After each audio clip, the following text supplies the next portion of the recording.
দ্বাদশ জাতীয় সংসদ নির্বাচনে গাইবান্ধা ১ আসনে আওয়ামী লীগ ও জাতীয় পার্টির জোটের এমপি প্রার্থী বর্তমান সংসদ সদস্য ব্যারিস্টার শামীম হায়দার পাটোয়ারি নির্বাচনী ইশতেহার ঘোষণা করেন। বৃহস্পতিবার বিকেলে উপজেলা জাতীয় পার্টির কার্যালয়ে সাংবাদিকদের সঙ্গে মতবিনিময় শেষে নির্বাচনী ইশতেহার ঘোষণা করেন। সেই সাথে সাংবাদিকদের বিভিন্ন প্রশ্নের উত্তর দেন এবং ব্যাপক উন্নয়নের প্রতিশ্রুতি দেন।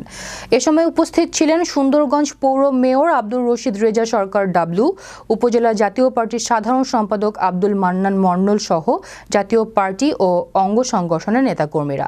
প্রকল্প কিছুটা ব্যাহত হয়েছে, তবে দায়িত্বহীনভাবে বলতে পারি 1972 থেকে 2018 পর্যন্ত সুন্দরগঞ্জে যত উন্নয়ন বরাদ্দ হয়েছে 2018 থেকে 2023 সালের মধ্যে তার থেকে বেশি বরাদ্দ হয়েছে। প্রিয় সুন্দরগঞ্জবাসী, আমি নির্বাচিত হলে ইনশাল্লাহ সুন্দরগঞ্জের সুশাসনের এবং উন্নয়নের ধারাবাহিকতা অব্যাহত থাকবে।